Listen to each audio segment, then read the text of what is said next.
ഞാൻ പറഞ്ഞത് ഞാൻ മുൻ ഗവൺമെന്റിനെ കുറ്റപ്പെടുത്താൻ ആഗ്രഹിക്കുന്നില്ല. പക്ഷെ ആവശ്യമുള്ള ഒരു ഫോക്കസ് ഈ മേഖലയ്ക്ക് ഉണ്ടായില്ല. ഉദാഹരണത്തിന് കഴിഞ്ഞ വർഷം ഗവൺമെന്റ് പ്രഖ്യാപിച്ചു ഇതിനു വേണ്ടി 100 കോടി രൂപ അനുവദിച്ചു. വന്യ ശല്യത്തിന് 100 കോടി അനുവദിച്ചു എന്ന് പറഞ്ഞു. ഞാൻ പരിശോധിച്ചപ്പോൾ എല്ലാ വർഷവും 300 കോടിയാണ്.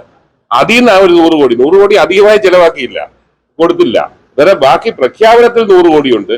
പക്ഷെ ഫലത്തിൽ വരുമ്പോൾ വനത്ത് വകുപ്പിന് കിട്ടിക്കൊണ്ടിരുന്ന 300 കോടി 200 കോടിയായി കുറയുന്നു. അങ്ങനെയല്ല. നമുക്കൊരു ഞാൻ പറഞ്ഞല്ലോ, ഇതിന്റെ കുറച്ചുകൂടെ പഠിച്ചിട്ട് എനിക്ക് ആധികാരികമായി ചെയ്യുന്നതിനെ കുറിച്ച് പറയാനൊക്കത്തുള്ളൂ. ഓഡിറ്റ് ഇത് ഞാൻ തന്നെ കൊടുത്ത നിർദ്ദേശങ്ങളിലൊന്നാണ്. അതുകൊണ്ട് ഇതിന്റെ ഭാഗമായി ചിലടത്തൊക്കെ 1-2 സ്ഥലത്ത് AI ടൂൾസ് ഉപയോഗിച്ചിട്ടുണ്ട്. പക്ഷെ അതുകൊണ്ടൊന്നും ഇതിന് പരിഹാരമാകുന്നില്ലല്ലോ. ഒരു ഏരിയ ആയിട്ട് തിരിച്ച് ക്രിട്ടിക്കലായിട്ടുള്ള 200 ശിഷ്ടം പഞ്ചായത്തുകളുണ്ട് ഏറ്റവും മൊത്തത്തിൽ.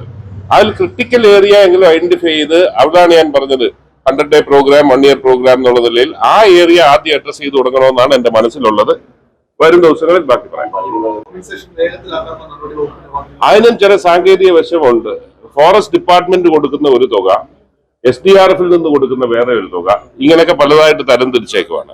അതിനെല്ലാം ഒരു ഏകീകൃത സ്വഭാവം ഉണ്ടാക്കേണ്ടതുണ്ട്. അത് ഈ വരും ദിവസങ്ങളിൽ തീർച്ചയായിട്ടും, ഞാൻ പറഞ്ഞില്ലയോ ഇപ്പോഴും 2 ദിവസമായുള്ള ഓഫീസിലോട്ട് കയറിയിട്ട്, എന്നാലും ഏറ്റവും പ്രാധാന്യത്തോടു കൂടി 3 ചർച്ചകൾ ഉദ്യോഗസ്ഥരുമായി ഞാൻ നടന്നു കഴിഞ്ഞിട്ടുണ്ട്. നാളെ കേരളത്തിലെ എല്ലാ കർഷക സംഘടനകളുമായി ചർച്ച ചെയ്യുന്നു, ഈ സ്റ്റേക്ക് ഹോൾഡേഴ്സുമായിട്ട് ചർച്ച ചെയ്യുന്നു. അവരുടെ അഭിപ്രായം കൂടെ കേട്ടുകൊണ്ട് എന്റെ ആഗ്രഹം ജൂൺ 5 പരിസ്ഥിതി ദിനത്തിൽ ഗവൺമെന്റിന്റെ നയം പ്രഖ്യാപിക്കാനാകും എന്നുള്ളതാണ്. അല്ല, അത് വനം വകുപ്പിന്റെ കയ്യിലല്ലത്. ഞാൻ അതും പരിശോധിക്കുകയുണ്ടായി. വനം വകുപ്പിന്റെ കയ്യിലല്ല. അത് ബേസിക്കലി ഒരു തെഫ്റ്റ്, മോഷണത്തിന്റെ വകുപ്പിൽ പെടുന്നതാണ്. അതുകൊണ്ട് അത് വകുപ്പ് മന്ത്രിയുമായി ബന്ധപ്പെട്ട റവന്യൂ അധികാരികളുമായിട്ട്, റവന്യൂ മന്ത്രിയുടെയും ബാക്കി മന്ത്രിയുടെ ആഭ്യന്തരമന്ത്രിയുടെ ശ്രദ്ധയിൽപ്പെടുത്തിയിട്ട് കാര്യങ്ങൾ നീക്കുന്നതായിട്ട് സങ്കീർണമായ ഒരു വിഷയമായി തന്നെ നിലനിൽക്കുകയാണ്. മുൻകാലങ്ങളിൽ കുറെ അധികം നടപടികൾ എടുത്തിട്ടുണ്ട്, പക്ഷെ അതൊന്നും ഒരു പൂർണ്ണതയിലേക്ക് എത്തിയില്ല. ഉദാഹരണത്തിന് പ്രാഥമികമായി എനിക്ക് കിട്ടിയ വിവരം, ഇന്ന് സോളാർ ഫെൻസിംഗ് ഉള്ള ഒരു മേഖലയിൽ തന്നെയാണ് സംഭവിച്ചത്. ഞാനത് പഠിച്ചപ്പോൾ സോളാർ ഫെൻസിങ് പലപ്പോഴും ഈ ആട് പച്ചില അടിക്കുന്ന പോലെ ചിലടത്ത് ഇട്ടിട്ടുണ്ട്, ചിലടത്ത് ഗ്യാപ്പ് ഉണ്ട്. പൂർണ്ണതയിലേക്ക് എത്താൻ സാധിച്ചു.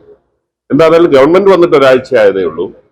ഒരു കാര്യം തീരുമാനിച്ചിട്ടുണ്ട്. 3 തരത്തിലാണ് ഇതിനെ അഭിമുഖീകരിക്കാൻ പോകുന്നത്. ആദ്യം ഒരു 100 ഡേ പ്രോഗ്രാം തയ്യാറാക്കുന്നുണ്ട്. അതോടൊപ്പം തന്നെ ഈ മാർച്ചിനകം ചെയ്യേണ്ട കാര്യങ്ങളെ തയ്യാറാക്കും.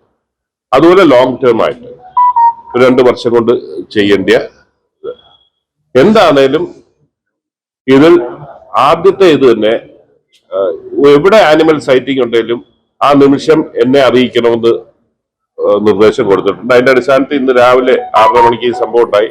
7 മണിക്ക് മുമ്പായിട്ട് തന്നെ എനിക്ക് വിവരം കിട്ടി. ഉദ്യോഗസ്ഥരവിടെ ചെല്ലാൻ പറഞ്ഞിട്ടുണ്ട്. അപ്പൊ അങ്ങനെയുള്ള കാര്യങ്ങൾ മാത്രമേ നമുക്ക് ചെയ്യാൻ പറ്റുന്നുള്ളൂ. ഒരു എന്തുകൊണ്ടാണ് ഇത് ഇറങ്ങുന്നതെന്നുള്ള ഒരു ശാസ്ത്രീയ പഠനവും ഇതുവരെ ഗവൺമെന്റിന്റെ പക്കലില്ല. അതാണ് എന്നെ ഞെട്ടിച്ചത്. ഇതിന്റെ മൃഗങ്ങളുടെ എണ്ണത്തിന്റെ പെരുപ്പമാണോ, അവിടെ ഭക്ഷ്യത്തിന്റെ ദൗർലഭ്യമാണോ, പോരായ്മയാണോ, കുടിവെള്ളത്തിന്റെ പോരായ്മയാണോ, എന്താണ് ഇതിന് പ്രേരിപ്പിക്കുന്നതെന്നുള്ള ഒരു പഠനവും ഇതുവരെ ഗവൺമെന്റിന്റെ കയ്യിലില്ല. അത് അടിയന്തരമായി അതിന്റെ ഒരു ഹ്രസ്വമായ റിപ്പോർട്ട് അടിയന്തര പ്രാധാന്യത്തോട് നൽകാൻ ഞാൻ നിർദ്ദേശിച്ചിട്ടുണ്ട്. അതെല്ലാം ലോങ് ടേം മെഷേഴ്സ് ആണ്. ഷോർട്ട് ടേം മെഷേഴ്സ് എന്നുള്ള നിലയിൽ വരും ദിവസങ്ങളിൽ ഇപ്പൊ എനിക്ക് എങ്ങനെ വന്നാലും ഒരു 10 ദിവസം കൂടെങ്കിലും വേണം ഇതിനെ കുറിച്ചൊരു തീരുമാനമെടുക്കാൻ. അതുവരെ പക്ഷേ കോമ്പൻസേഷൻ ബ്രോഡായിട്ട് പറഞ്ഞാൽ 3 സ്ട്രാറ്റജി 3ആയിട്ടാണ്. 1 കണ്ടെയ്ൻമെന്റ്, വനത്തിൽ തന്നെ കണ്ടെയ്ൻ ചെയ്യാനുള്ള നടപടി. 2 മിറ്റിഗേഷൻ എന്ന് പറയുമ്പോൾ അതിന്റെ ആഘാതം കുറയ്ക്കാൻ, പുറത്തോട്ട് വരുമ്പോൾ ആഘാതം കുറയ്ക്കും. എന്നിട്ടും പുറത്തോട്ട് വരുവാണെങ്കിൽ കോമ്പൻസേഷൻ സമയബന്ധിതമായി കൊടുക്കാൻ ഈ 3 ഇതായിട്ട് തരംതിരിച്ചിട്ടുണ്ട്. നാളെ എല്ലാ കർഷക സംഘടനകളുമായി ചർച്ച ചെയ്യുന്നുണ്ട്. ഈ ഗവൺമെന്റ് ഒരു കാര്യം അസന്നിഗ്ധമായി പറയാൻ ആഗ്രഹിക്കുന്നു.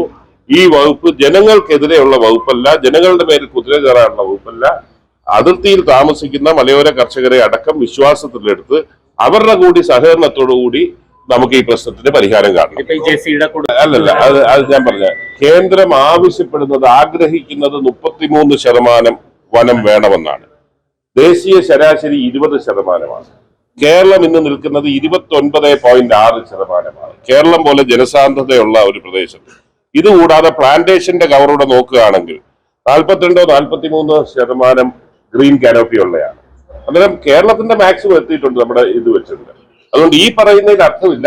ഇതിനെല്ലാം സംസ്ഥാനത്തിൻ്റെതായിട്ടുള്ള കാഴ്ചപ്പാട് രൂപപ്പെടും. അത് കേന്ദ്രവുമായി ചർച്ച ചെയ്യേണ്ട ഭേദഗതി ആവശ്യമുള്ളതിന്റെ ഭേദഗതി അല്ല, വനത്തിനകത്തു നിന്നുള്ള ഒരു ഇവാക്യുവേഷൻ പ്രോഗ്രാം അത് വോളണ്ടറി ആയിട്ട് പുറത്തു വരേണ്ടി, ആദിവാസികൾ വനത്തിനകത്ത് താമസിക്കുന്നവർക്ക് പുറത്തു വരാൻ വേണ്ടിയുള്ളത് ഒരു പ്രോഗ്രാം ഉണ്ടായിരുന്നു. പക്ഷെ പര്യാപ്തമായ ഫണ്ട് ഇല്ലാത്തത് കൊണ്ട് കുറെ പേര് വന്ന് ബാക്കി കുറച്ചുപേര് വനത്തിനകത്ത് തന്നെ താമസിക്കാൻ ആഗ്രഹിക്കുന്നത്. അത് നമുക്ക് നിർബന്ധിച്ച് ഒഴിപ്പിക്കാൻ സാധിക്കത്തില്ല. ഞാൻ പറഞ്ഞ ഈ കാര്യങ്ങളെല്ലാം പഠിക്കാം, ഇത് ചെയ്യാം. ഞാൻ ആദ്യം തന്നെ ഇന്നലെ ബഹുമാനപ്പെട്ട കേരള ഗവർണറെ യാദൃശ്യമായ ഒരു ചടങ്ങിനെ വെച്ച് കോട്ടയത്ത് വെച്ച് കണ്ടു. അദ്ദേഹത്തിന് ഞാൻ ആവശ്യപ്പെട്ടു. അദ്ദേഹം മുൻ ഒരു വനംവകുപ്പ് മന്ത്രിയായിരുന്നു ഗോവായി. അദ്ദേഹത്തിന്റെ കാര്യങ്ങൾ അറിയാം. ആദ്യം നമുക്ക് ഈ പറഞ്ഞ ഓരോ ഇപ്പം കാട്ടുപന്നി ഏറ്റവും വലിയ വിഷയമാണ്. ഞാൻ ബഹുമാനപ്പെട്ട ഗവർണർക്ക് ആവശ്യപ്പെട്ട് അദ്ദേഹത്തിന്റെ സഹായം ആവശ്യപ്പെട്ടു. അതിനെ നമ്മൾ ക്ഷുദ്രജീവിയായി പ്രഖ്യാപിക്കണം. കാരണം കാട്ടുപന്നി വനത്തിൽ നിന്ന് മാറി തീരദേശ മണ്ഡലമായ ചവറയിൽ മിനിഞ്ഞാന്ന് 4 കാട്ടുപന്നിയെ കാണുന്ന സാഹചര്യം ഉണ്ടായി. അതൊക്കെ ആ സാഹചര്യം നമുക്ക് വിശദീകരിച്ച് കൊടുക്കേണ്ടതുണ്ട്.